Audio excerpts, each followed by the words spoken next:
अस्सलाम वालेकुम। मेरा नाम डॉक्टर आमिर शहजाद है। हम इस क्लास में एंटरप्रेन्योरशिप के बारे में पढ़ेंगे। ये बहुत ही इंटरेस्टिंग सब्जेक्ट है।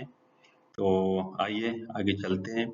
पहले कंसेप्ट ऑफ एंटरप्रेन्योर, वो कहते हैं कि आप जो है ना छाँव में बैठ जाते हैं तो आपने पहले कहीं भी एक दरख्त लगाया था, उस वजह से वॉरेन बफेट का ये है कि someone is sitting in the shade today because someone planted a tree a long time ago. किसी ने एक दरख्त लगाया था तो इस वजह से आप जो है ना इसकी छांव में बैठ जाते हैं आज।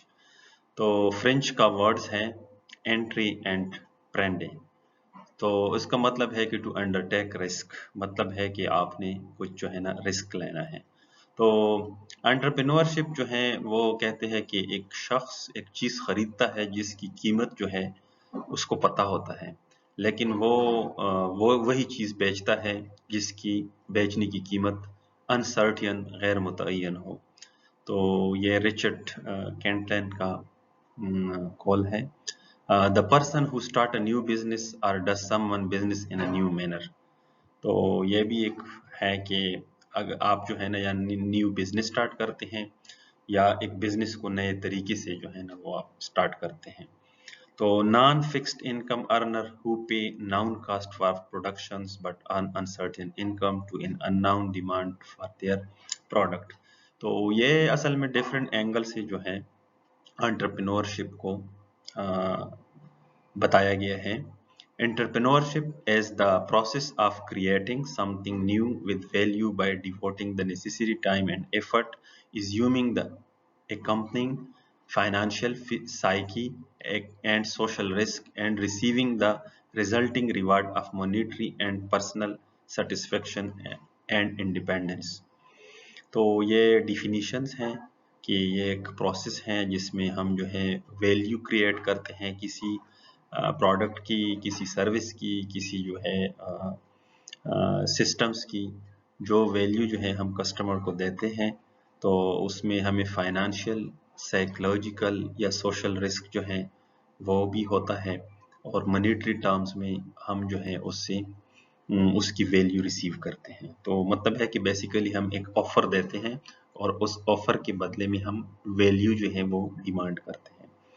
तो एंटरप्रेन्योरशिप डेवलपमेंट जो है उसके बारे में है process of enriching the skill set and knowledge of entrepreneur regarding the development, management and organizations of business venture while keeping in mind the risk associated with it।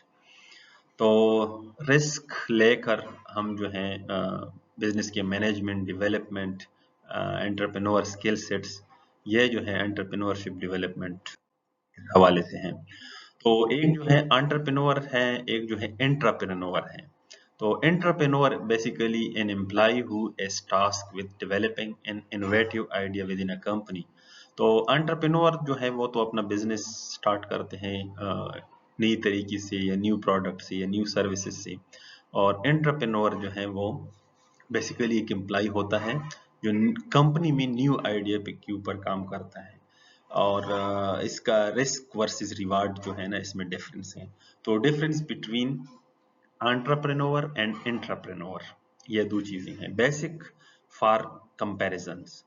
तो मीनिंग जो है approach, resources, capital, enterprise, dependency, risk, work for. तो ये हम जो है ना comparisons के लिए फैक्टर्स रखे हुए हैं हमने। तो एंटरप्रेन्योर जो है वो इंट्यूटिव होता है और वो जो है यूज ऑन रिसोर्सेज, उसके पास जो रिसोर्सेज हैं वो अपने उसने वो करने होते हैं। और सेल्फ रेज्ड होता है, सेल्फ लर्नर होता है, न्यूली स्टेब्लिश होता है, इंडिपेंडेंट होता है, और एंटरप्रेन्योर हिमसेल्फ होता है। और creating a leading position in the market, और मार्केट में जो है ना अपना एक ब्रांड जो है वो अपने आप को इंट्रोड्यूस करता है। और इसके मुकाबले में जो एंटरप्रेन्योर होता है, जो एक बेसिकली एम्प्लॉय होता है लेकिन इनोवेटिव होता है, तो वो रिस्टोरेटिव होता है, provided by the company. Company जो है ना वो प्रोवाइड करता है, finance by the company, finance भी कंपनी करता है, और एग्जिस्टिंग सेटअप में होता है और डिपेंडेंट होता है कंपनी के ऊपर, एम्प्लॉयर के ऊपर। Taken by the company, company उसको ले लेता है। Change and renew the existing organisation system. तो ये जो है जो ऑलरेडी ऑर्गेनाइजेशन होता है उसी में जो है ना ये एक्चुअली इनोवेशन लेके आते हैं, वैल्यू क्रिएट करते हैं प्रोडक्ट में। तो एंटरप्रेन्योरशिप एंड मैनेजर्स में क्या फर्क है? An entrepreneur owns a company, entrepreneur जो है ना उसका अपना बिजनेस, अपनी कंपनी होती है, while a manager is the company employee, manager जो है वो कंपनी का एम्प्लॉय होता है। तो ये भी जो फैक्टर है जिसके ऊपर हम कंपैरिजन करेंगे, position in the company, risk, focus, motivations, reward, nature of decision making style, specializations। तो एंटरप्रेन्योर जो है वो ओनर होता है कंपनी का और मैनेजर एम्प्लॉय होता है।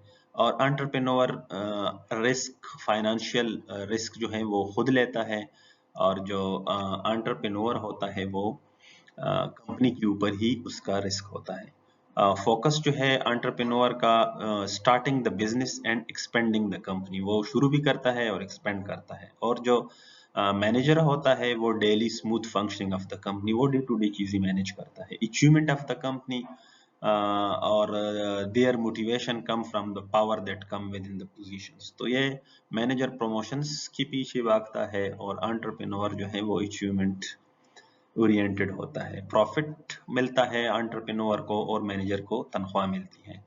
They are risk taker, calculated risk, entrepreneur risk लेता है और कैलकुलेटेड रिस्क रहता है। और ये जो मैनेजर हैं वो रिस्क लेने से कतराता है। और एंटरप्रेन्योर जो है वो decision tend to be intuitive, वो इंट्यूटिव डिसीजन लेता है, क्रिएटिविटी और इसके अलावा out of the box thinking उसकी स्टाइल होती है। और मैनेजर जो है डिसीजन और कैलकुलेटिव, रूल्स रेगुलेशंस के मुताबिक जो है ना वो कैलकुलेटिव डिसीजन लेता है। They do not need to be specialised in any particular trade, जो एंटरप्रेन्योर होता है वो स्पेशलिस्ट नहीं होता, हर फन मौला किस्म का होता है। और ये जो मैनेजर होता है ये ट्रेन होता है डे टू डे ऑपरेशंस में, मैनेजमेंट में और कम्युनिकेशंस में, जो मैनेजरियल स्किल्स हैं वो उसकी बड़े शार्प होते हैं। तो आगे चलते हैं, difference between entrepreneur and entrepreneurship, ये दो चीज़ों के बीच में जो डिफरेंस है। पहले, entrepreneur is a person having an innovative idea and take every step to turn the idea into reality while bearing the risk. एक आइडिया को इनोवेशंस के जरिए एक प्रोडक्ट या सर्विसेज में तब्दील करता है और रिस्क भी लेता है एंटरप्रेन्योर। और एंटरप्रेन्योरशिप इस पूरी प्रोसेस को कहते हैं, एंड मैनेजमेंट को भी कहते हैं। Motivations driven by personal vision, patience and ambitions, ये खुद ही को कर बुलंद वाली बात है, इसमें विजन्स भी उसका होता है, पैशंस भी होते हैं, एम्बिशंस भी होता है। जो एम्बिशियस पर्सन हो एंटरप्रेन्योर। और बाकी जो एंटरप्रेन्योरशिप है ड्रिवन बाय इनोवेशन, इसमें innovations, identifying opportunity and solving problems. तो एंटरप्रेन्योरशिप जो प्रोसेस है उसमें आपने तीन चीजें जो है ना, आपने पहले मसले को हल करना है लोगों के, फिर वो आपसे वही प्रोडक्ट खरीदेंगे। आपने न्यू लेके आना है कि कंपटीशन से अलग तलग हो, और आपने अपॉर्चुनिटी को आइडेंटिफाई करना है। दूसरी, क्रिएटिविटी के अगर हम मेजर कर ले तो entrepreneur uses creativity and innovation to develop new idea, while entrepreneurship encourage creativity innovation in a business venture. ये सिस्टम चूंकि होता है इस वजह से ये इनकरेज करता है, एनवायरनमेंट बनाता है। और entrepreneur directly influence the success or failure of the business, while entrepreneurship shape industry, economies and societal progress. Or entrepreneur seek growth for the business venture, or entrepreneurship drive economic growth and job creations. Entrepreneur possess an entrepreneurial mindset, reflect a culture of innovation. Systems versus individual process. So difference का आप लोगों को idea हो गया है कि entrepreneur और entrepreneurship में क्या डिफरेंस है। नेक्स्ट चलते हैं, attribute and characteristic of a successful entrepreneur. तो सेल्फ कॉन्फिडेंस होता है, पैशनेट एंड फोकस्ड होता है, risk taking ability, leadership ability, future oriented, creative. तो ये चीज़ें जो हैं ये एंटरप्रेन्योर में होती हैं। तो willingness to experiment, or curiosity, adaptability, decision making, self awareness, risk tolerance, persistence, consistent, innovative thinking, out of the box thinking, long term focus, orientations toward future planning, creativity, leadership skills, influence people, influence environment, communication, communicate rightly, timely, in a beautiful way to influence their subordinate stakeholder, flexibility, business में आपको flexible रहना पड़ता है, मतलब है कि 2+2 rules नहीं होता, आपने कुछ जो है ना लचक दिखानी होती है कई जगहों पे, निगोशिएशंस में, प्रोजेक्ट्स, एग्रीमेंट्स वगैरह में, तो ये क्वालिटी जो है एंटरप्रेन्योर में होती है। तो अब देखते हैं फंक्शन ऑफ एंटरप्रेन्योर क्या होते हैं।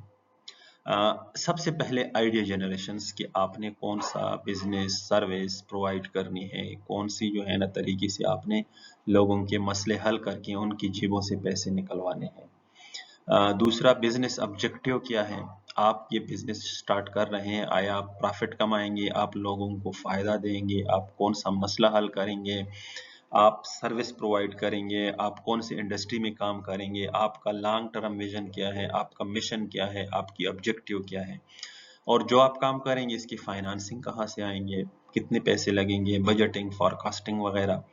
मार्केट रिसर्च जो है, आपकी जो बिजनेस आप स्टार्ट करेंगे कितने प्रोडक्ट हैं, कौन से मार्केट में आपने स्टार्ट करना है, और वो प्रोडक्ट की प्राइसेस क्या है, और आप जो शुरू करेंगे वो कैसे मुख्तलिफ होगा, वो कैसे बेहतर होगा, लोग आपसे क्यों खरीदेंगे।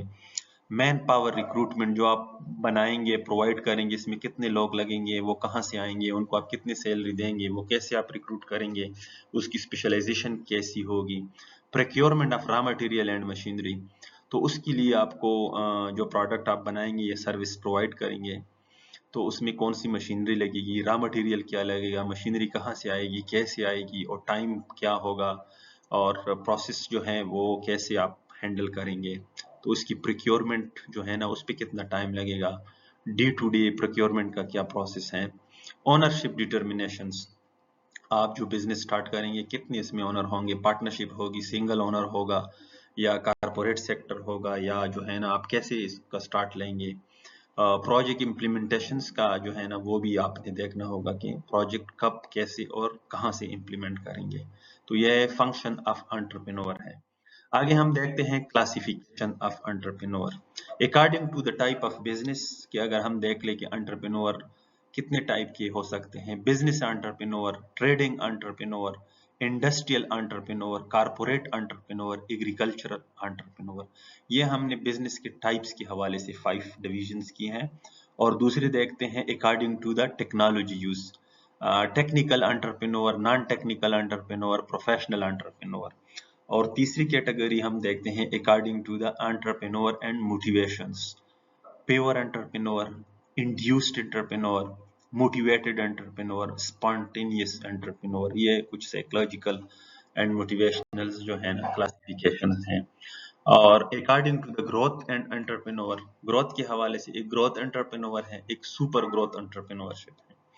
और according to the entrepreneur and stages of development, first generation entrepreneur, modern entrepreneur, classical entrepreneur, ये भी क्लासिफिकेशन है।